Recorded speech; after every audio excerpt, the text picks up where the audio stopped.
তৈরি হবে। প্রথমে ঘোল, দুধের সর তোলা হয়েছে, কয়েকদিন ধরে সর জমা হয়ে ফ্রিজের মধ্যে ছিল। এই পুরো সরটাকে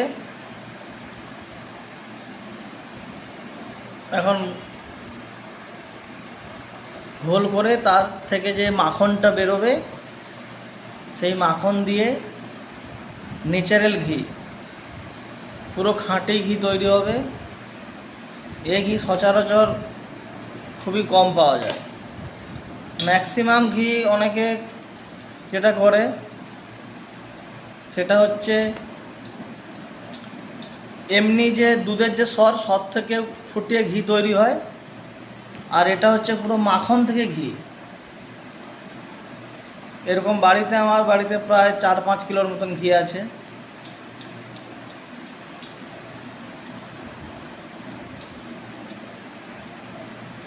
প্রসেসিংটা চলছে।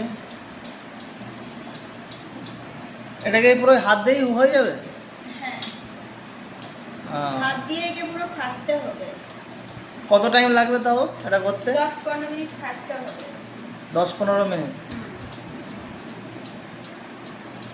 প্রায় 5 মিনিট এভাবে প্রসেসিং চলছে।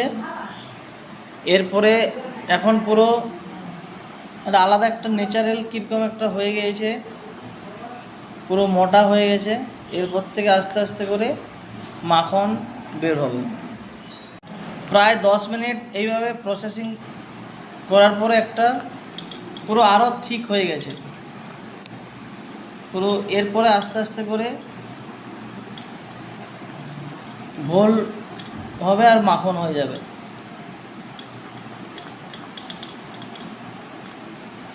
জল বেরোবে এবার নাকি? এর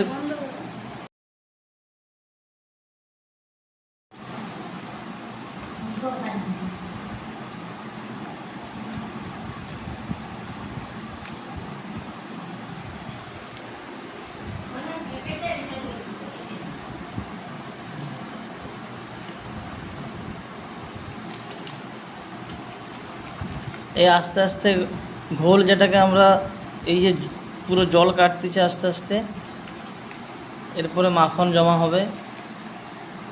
অনেক কষ্ট হয় সেটা, অনেক প্রায় 10-15 মিনিট পুরো।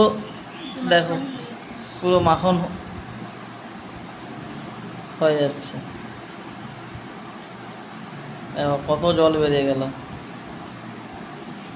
এর যখন এই মাখনটা আবার যখন ঘি হবে